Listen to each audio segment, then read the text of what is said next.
So the title of presentation is the success story of Langkawi travel bubble.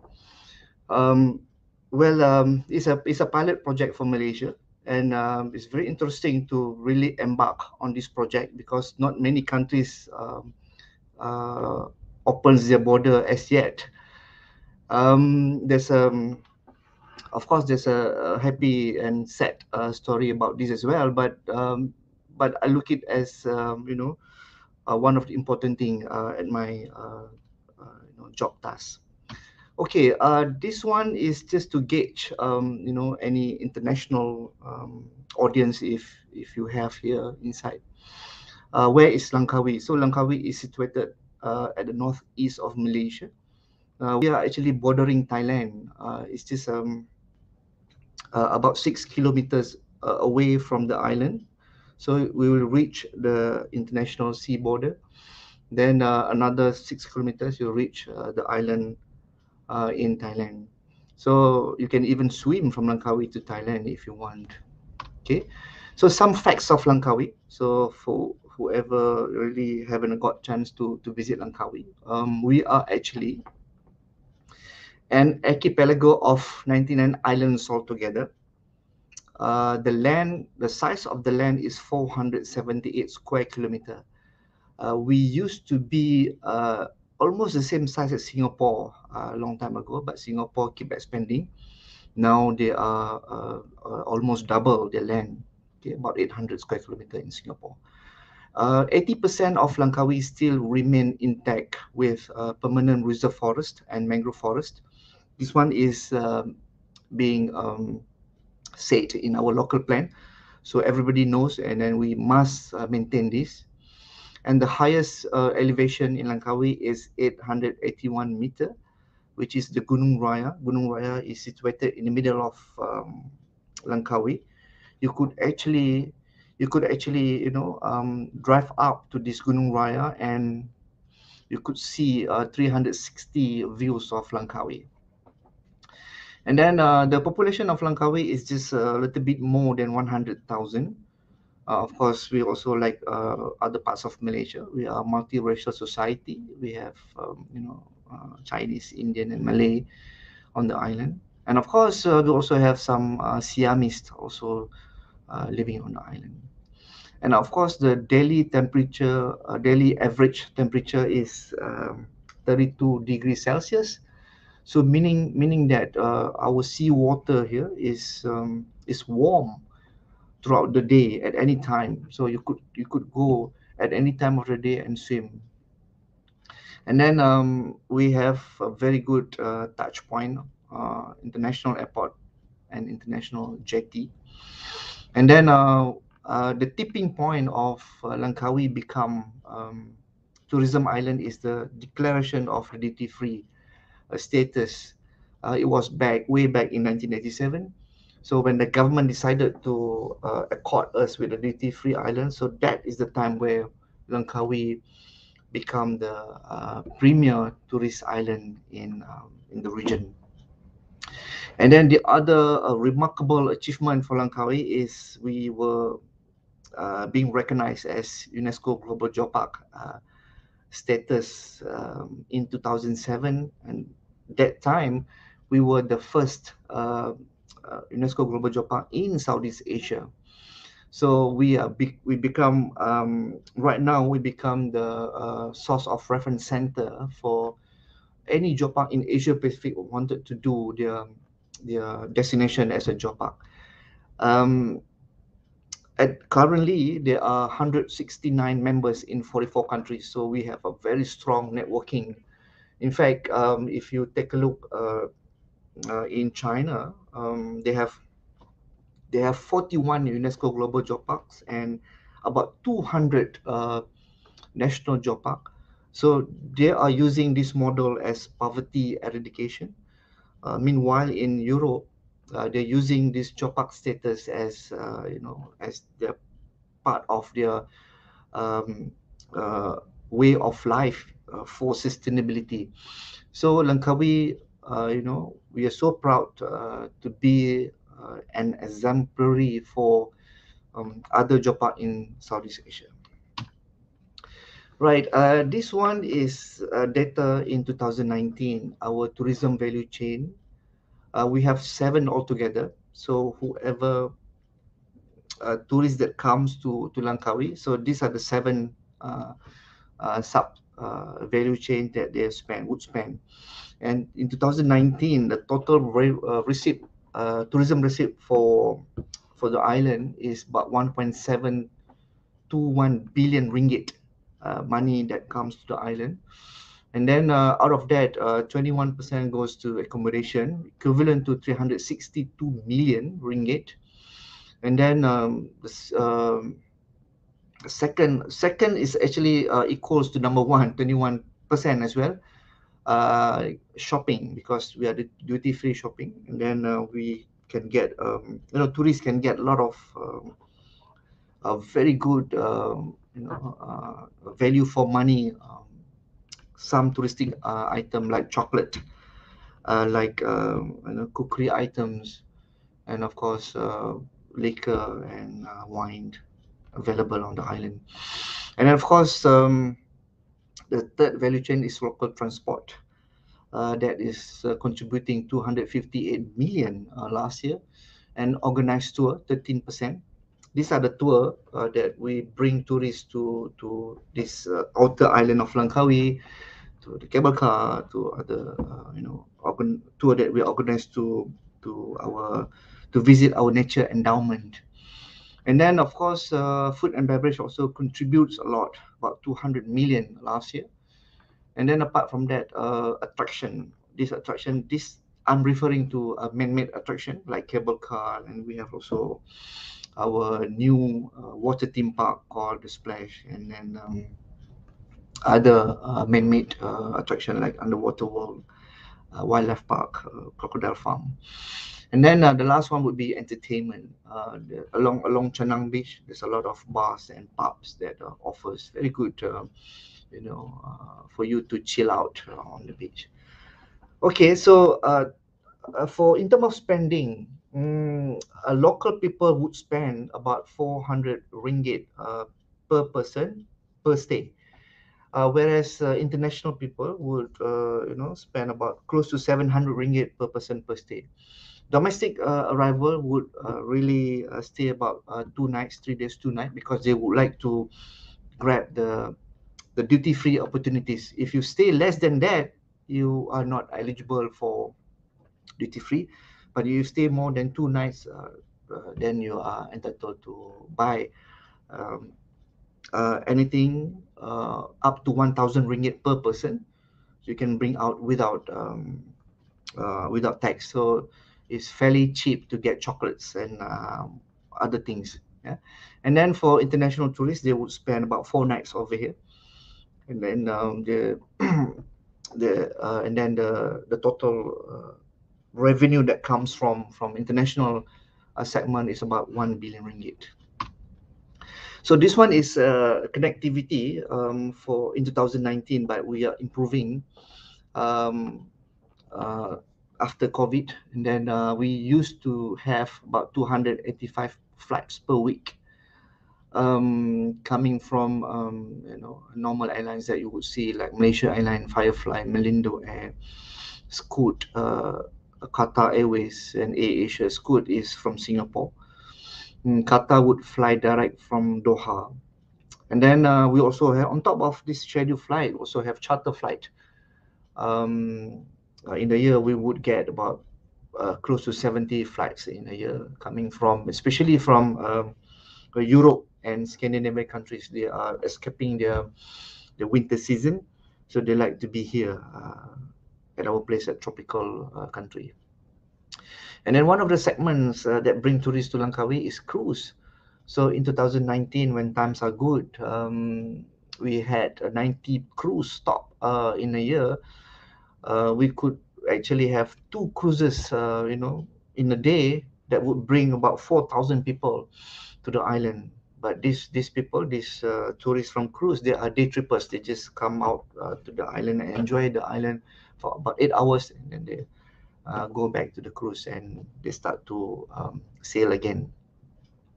And of course, we have scheduled ferry. Most of our locals people come via this jetty, either in Kuala Kedah and Kuala Perlis. Okay. And then these are the top 10 rival countries to Langkawi. Number one, China. Number two is India. Number three was Saudi Arabia. Fourth, UK. Fifth place is Australia, and then Singapore, followed by Germany, Japan, and other Europe. And the last one would be Netherlands. Other Europe is when we start to receive direct flight from Doha via Qatar Airways. So this Qatar Airways would bring all these Eastern Europe people, because before Doha, this Qatar Airways fly to 140 destinations in the world. So they would pick up everyone, goes to Doha, and from Doha they distribute all the tourists. So this one is good for us. So we are hoping that they would really reinstate their route back, soon, to help us, survive as a tourist destination. Okay, why are we getting Langkawi UNESCO Global Geopark status? Because we have these 5 wonderful evidence of Earth history. We were, number one, we were part of ancient supercontinent. Actually, as a matter of fact, Langkawi was part of Australia before, about 300 million years ago, when the tectonic plate start to move all the lands around. So we were shifted from southern hemisphere to where we are right now. So we have that proof, can be seen clearly in Langkawi. Then second one, we also have evidence of meteorite impact crater. Meteorite comes from outer space. So when it comes to, before they hit the land, it broken up into two. So we have really a very good evidence of two meteorite comes together very closely and hit Langkawi. So this one is, we have made a geo trail, what we call, to go and see this impact crater. And then we also have a 1 billion year old rock dropstone. You see, the world age is 4.5 billion years old, and we have an evidence of 1 billion year old rock. Dropstone means that when we were part of supercontinent long time ago, there's a block of glaciers, somehow during the hot season, it will drop from the top of the mountain. So it will collect all the debris before it drops to the sea, collect all the debris, and then it starts to melt along the way. So when the block of ice melted, so this stone that embedded in the glaciers before start to drop. So this actually drop stone is an alien stone. It's not from Langkawi, but from other part of the world. So it drops here. So we also have this geotrail that tourists can really go and see them. And then also from scientific study, we could determine that the mountain, the Mat Cincang mountain, where the cable car is, that is the oldest rock formation in Southeast Asia. To me, that mountain is a super peak. Comparatively, that mountain is 550 million year old. If you like to compare with Mount Everest is just about 70 million years old. So take a look how the gap of the age, in terms of age. And then of course with the outer island surrounding Langkawi, 99 islands altogether, that is the tropical karst island. That is the most beautiful karst island you would see at any part of the world. So that's why UNESCO, when they visited us, they evaluate us, so they agreed to give us the status. And last from this slide, at the left bottom, there's a that is our mascot. That is what we call orbit, but this orbit comes from the animal trilobite. You might want to Google it later. this trilobite, the fossil of trilobite is available, are abundance available on the island. You could come and see.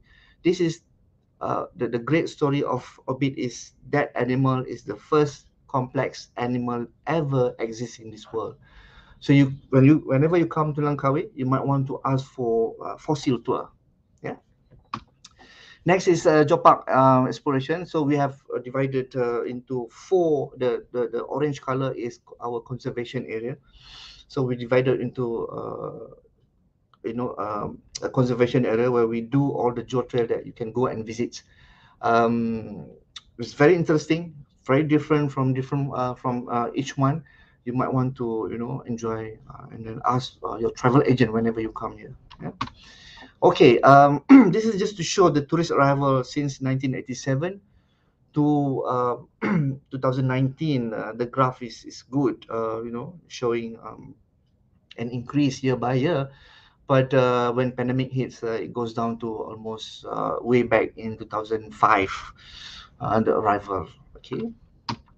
Okay, what do we do, to attract people coming back after COVID?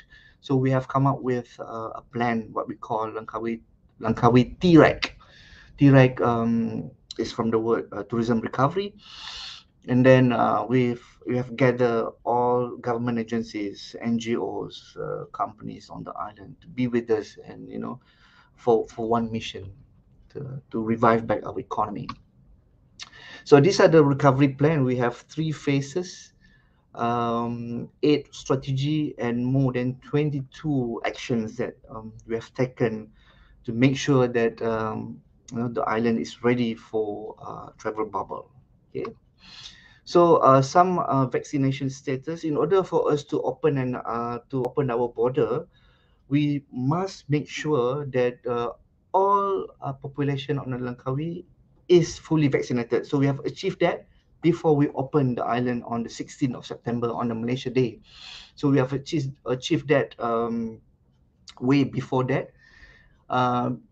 So we are glad that whoever comes to the island would be be safe, because the majority of population being vaccinated.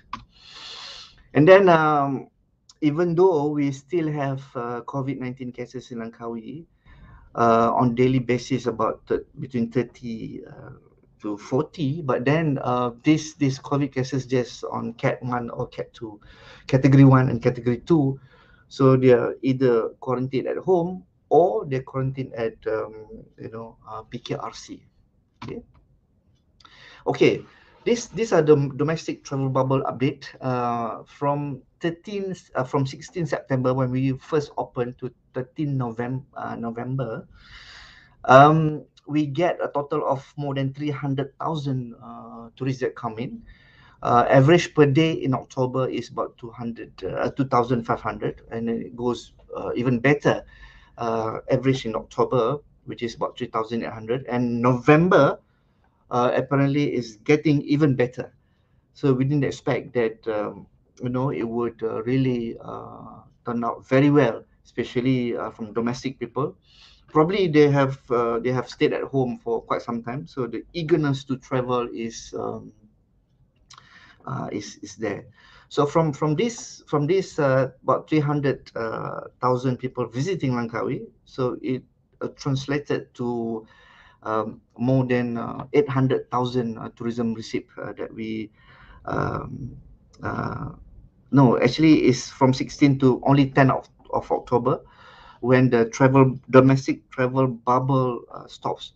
We only managed the domestic travel bubble for 25 days before government decided to open all destinations in Malaysia. So within that 21 days, the tourism receipt that we receive is about 800,000. And then I must say, on daily basis, we could see about more than 4,000 people coming to the island. Okay, and then how do we manage if we found somebody positive, or even when they do saliva test, already turned to positive. So we need to refer them to CAC, and then from CAC will decide. CAC is COVID Assessment Center. They will decide whether that tourist will go to private PKRC. PKRC is quarantine and treatment centers, or either PKRC Awam, which is at Lisram. Lisram is where our shooting range, Langkawi shooting range. We have 60 beds there. Private PKRC refer to hotels, and then of course last one we also have Hospital Sultanah Maliha for COVID facilities. Okay, and then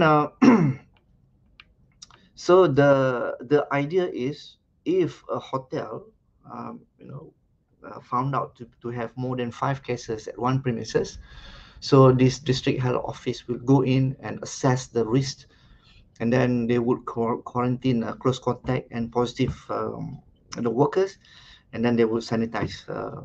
Okay, and then hotel would not close for that, but it depends on the hotel. If they have shortage of staff, they might want to close it. Okay, and then just to check whether our travel bubble is successful or not, because we have actually become a benchmark to other destinations to open. So we have district officer of Langkawi set up a task force committee.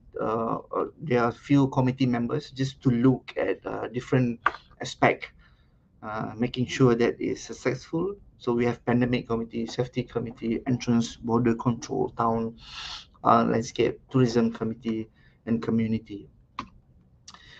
These are the agencies involved. There are more than 30 agencies involved.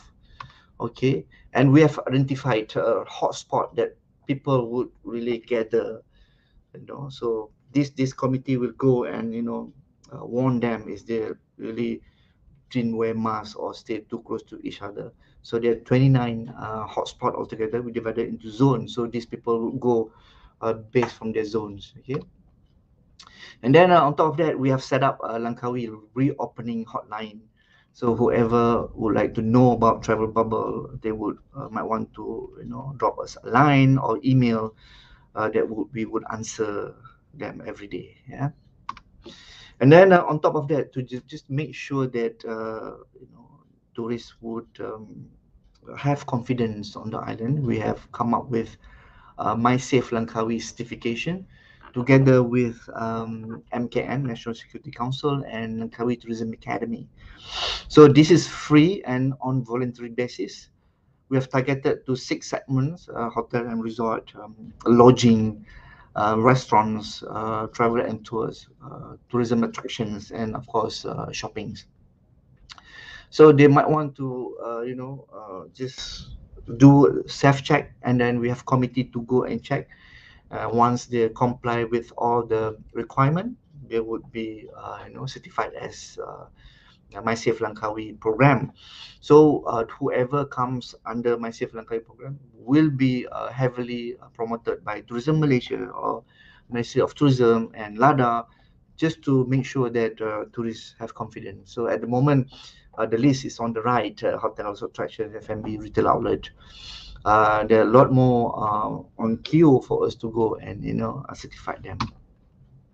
So just to make sure that Langkawi, once we open, we would like to welcome more tourists. So we have planned a few events, because events is the most and fastest way of opening Langkawi, because not only the event would bring the crowd in and then it can generate the local economy, but also in terms of media value, it would really jumpstart, kickstart Langkawi in a faster manner.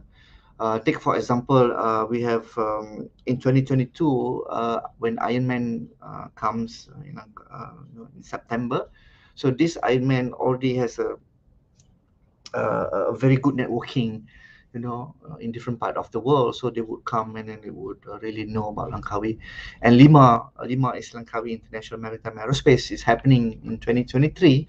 So that would be another major event for Langkawi, and that is really a good start for Langkawi as well. Okay, this statistic projection for travel bubble.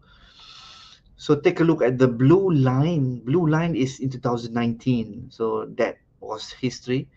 And then 2020, we only get about 1.8 million tourists. And then the dotted line, green line is our projection in 2021. So 2021, we would only, targeting at about 700 million people that would come to Langkawi. But apparently we already hit this number, so it goes more than 800,000 at the moment. So we would confident by November we will achieve 1 million mark. Yeah, but for 2022, um, we would have a higher target, which is 2 million domestic tourists and about 500,000 international. So so all our strategies, our effort, our energy will gear up towards this projection. Okay, and then not only we are embarking on a scheduled flight, but we're also looking at the charter flight projection. In 2021, even in fact this year, we would looking at 20 flights with 6,000 passengers coming from. There's a lot of requests from Singapore, from Russia, China, and Uzbekistan. So we're working towards that, and hopefully we could see them before year end. And of course, next year we would have a higher target, which is 50 aircraft that coming in, and then expected total revenue is about 13 million ringgit. Okay, these are the SOP for international travel bubble, and it's already Malaysia has opened it since 15 November. And we could see people come here via transit, and the first direct flight would come from Singapore this coming 3rd of December. So there will be 3 flights flying from Singapore, and then we are basically ready with with this SOP. So the SOP says that whoever wanted to come to Langkawi, international tourists, they need to take their RT-PCR test 72 hours before, and then once they're negative, they can proceed take the flight. And on the day 2, they're in Langkawi, they need to do a second RT-PCR test or molecular test, and then they can start immediately roaming around the island. And if they decided to go out of the island, they may do so at day 7. But before that, they need another RT-PCR test or molecular test. And then actually the minimum stay for international travel bubble is three nights. So they must stay minimum 3 nights.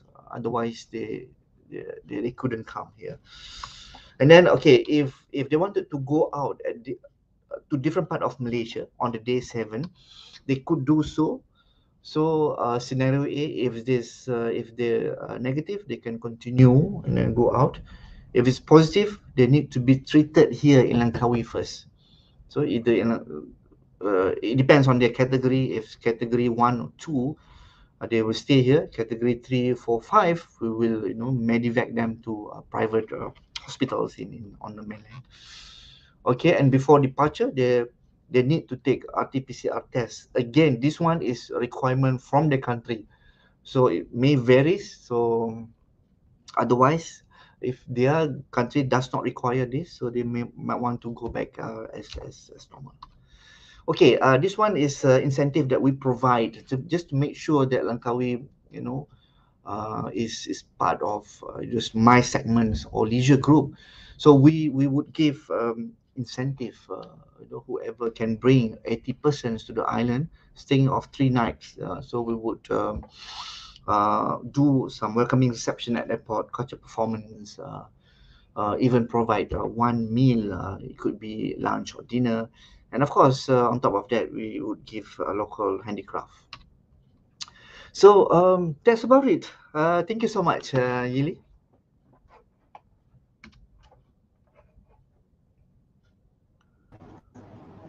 Thank you, Mr. Azmil, for an interesting sharing. Now it's the Q&A sessions. if you do have any questions, please ask now. Yeah, we have a questions. What do you think is the most important things traveler need to pay attention to when traveling? Right. You see, the important things that traveler needs to pay attention to is just to follow SOP. So they must wear a mask at all times, and of course, they need to carry a mobile hand sanitizer, and of course, stay 1 meter apart from your next person to it. Yeah. Thank you. Alright. Here another question is when the announcements for Langkawi to be the first tourist destinations for the travel bubble in Malaysia, how was LADA prepared for it? Oh, thank you. This is actually interesting questions. You see, Langkawi is a single depending economy. We are only most of the population here involved in tourism. I would say 70% of our population involved in tourism. So when there's MCO, there's a there's a stop of people of traveling to the island. So the island Langkawi suffered so much. So when the announcement of travel bubble happens, we are so excited about it, and then a lot of industry gearing up towards that. And of course, now because after 1.5 years we are closed, is quite challenging to get staff, but they are recruiting, and then hopefully we can have a full-fledged tourism services by year end, because we're targeting a lot more people would come by school holiday starting 15 December. Thank you, Julie. Another questions come. Langkawi is open to the international tourists starting from 15 November. Another pilot international tourism bubble project that will run for 3 months. What is the difference in preparations for this compared to the domestic travel bubble?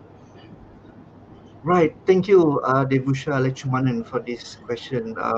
This is another interesting, project that undertaken by my office.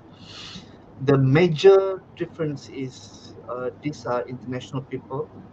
They would require to buy an insurance, a COVID insurance. So the policy said they must have a minimum of 80,000 USD, US dollar insurance coverage that only covers the COVID. So it's very important for them to have that insurance, for us actually to secure their quarantine place, or even to do the medivac, medical evacuation to the mainland, because Langkawi apparently has no private hospitals. But then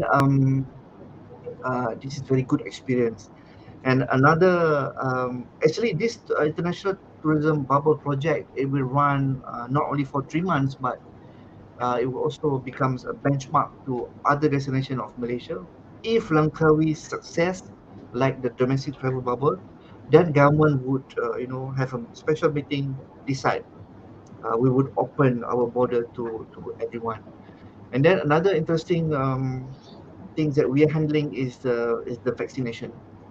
As you know, only double vaccination tourists, or some vaccine is a single dose.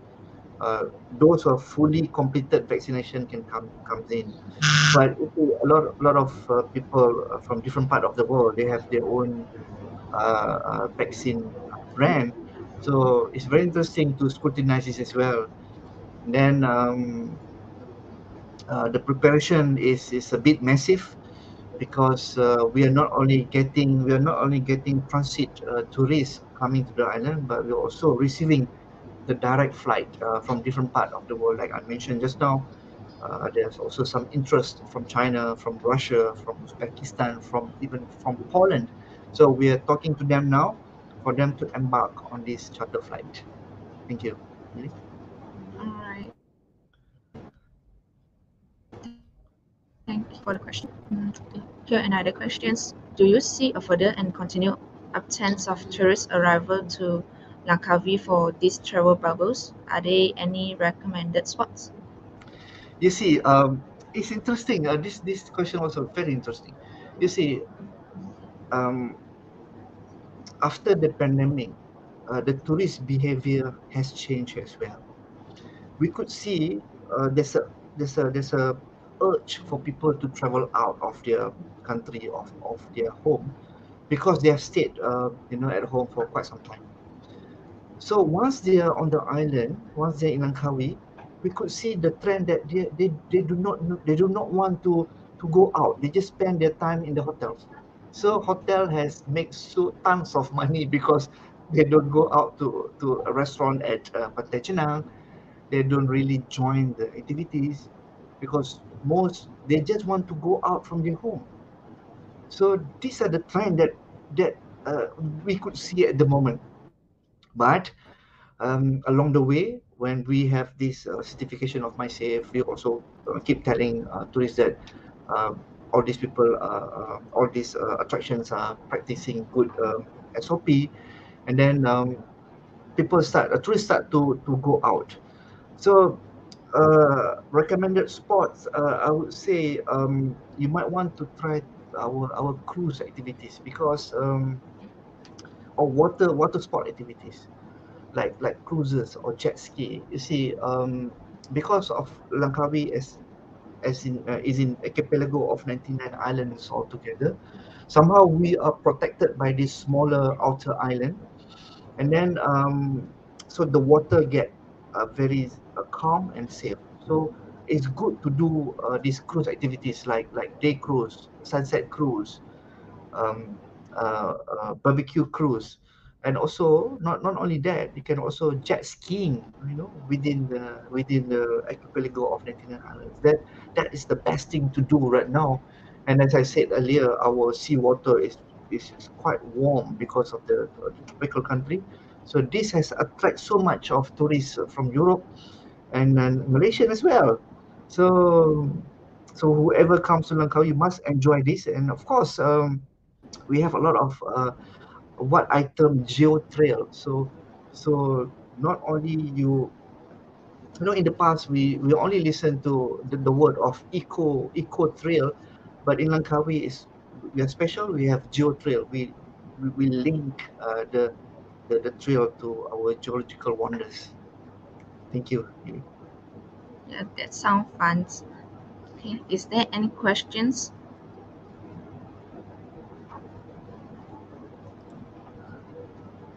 Mm, I guess there's no questions.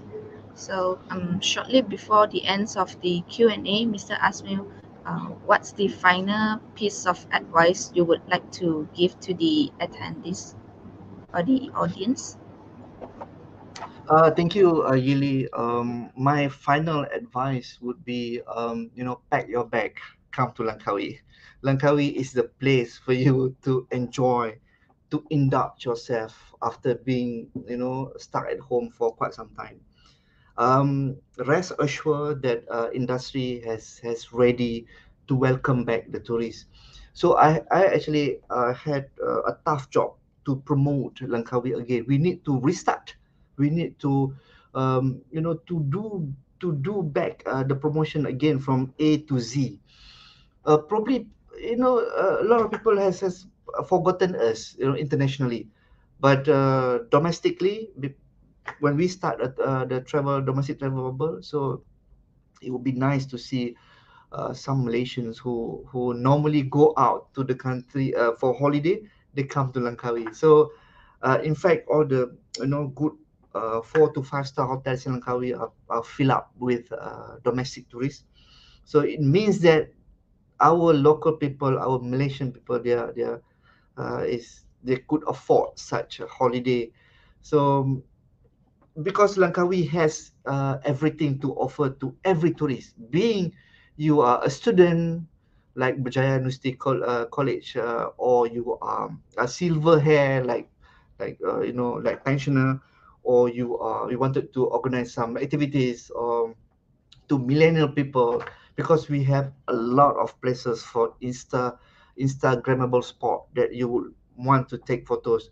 Rest assured, there's more than 100 places that so interesting. Like the photo behind me here, there's a mangrove, let's see, a root. This is very interesting. This is what we call walking trees. So this tree can walk. Actually, you could see them, with your own eyes. All right, thank you, Yili.